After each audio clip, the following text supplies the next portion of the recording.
ನಮಸ್ಕಾರ ಸ್ನೇಹಿತರೆ, ನನ್ನ ಹೆಸರು ಸ್ನೇಹ ಅಂತ ಹೇಳಿ.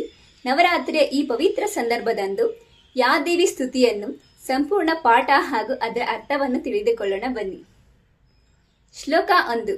ಯಾದೇವಿ ಸರ್ವಭೂತೇಷು ಶಕ್ತಿ ರೂಪೇಣ ಸಂಸ್ಥಿತ ನಮಸ್ತಸ್ಸೆ ನಮಸ್ತಸ್ಸೆ ನಮಸ್ತಸ್ಸೆ ನಮೋ ನಮಃ.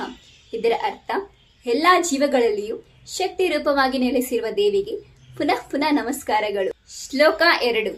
ಯಾದೇವಿ ಸರ್ವಭೂತೇಷು ಬುದ್ಧಿ ರೂಪೇಣ ಸಂಸ್ಥಿತ ನಮಸ್ತಸ್ಸೆ ನಮಸ್ತಸ್ಸೆ ನಮಸ್ತಸ್ಸೆ ನಮೋ ನಮಃ. ಇದರ ಅರ್ಥ, ಎಲ್ಲರಲ್ಲಿಯೂ ಬುದ್ಧಿಯ ರೂಪದಲ್ಲಿ ನೆಲೆಸಿರುವ ತಾಯಿಗೆ ಪುನಃ ಪುನಃ ನಮಸ್ಕಾರಗಳು. ಶ್ಲೋಕ 3. ಯಾದೇವಿ ಸರ್ವಭೂತೇಷು ಮಾತೃರೂಪೇಣ ಸಂಸ್ಥಿತ ನಮಸ್ತಸ್ಸೆ ನಮಸ್ತಸ್ಸೆ ನಮಸ್ತಸ್ಸೆ ನಮೋ ನಮಃ. ಇದರ ಅರ್ಥ, ತಾಯಿಯ ರೂಪದಲ್ಲಿ ನೆಲೆಸಿರುವ ದೇವಿಗೆ ಪುನಃ ಪುನಃ ನಮಸ್ಕಾರಗಳು. ಶ್ಲೋಕ 4.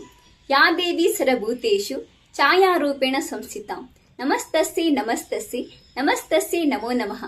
ಇದರ ಅರ್ಥ, ನೆರಳಾಗಿ ಹಾಗೂ ರಕ್ಷಣೆಯಾಗಿ ನಿಂತಿರುವ ದೇವಿಗೆ ಪುನಃ ಪುನಃ ನಮಸ್ಕಾರಗಳು. ಶ್ಲೋಕ 5. ಯಾದೇವಿ ಸರ್ವಭೂತೇಷು ಶಾಂತಿ ರೂಪೇಣ ಸಂಸ್ಥಿತ ನಮಸ್ತಸ್ಸೆ ನಮಸ್ತಸ್ಸೆ ನಮಸ್ತಸ್ಸೆ ನಮೋ ನಮಃ. ಇದರ ಅರ್ಥ, ಶಾಂತಿಯ ರೂಪದಲ್ಲಿ ನೆಲೆಸಿರುವ ದೇವಿಗೆ ಪುನಃ ಪುನಃ ನಮಸ್ಕಾರಗಳು.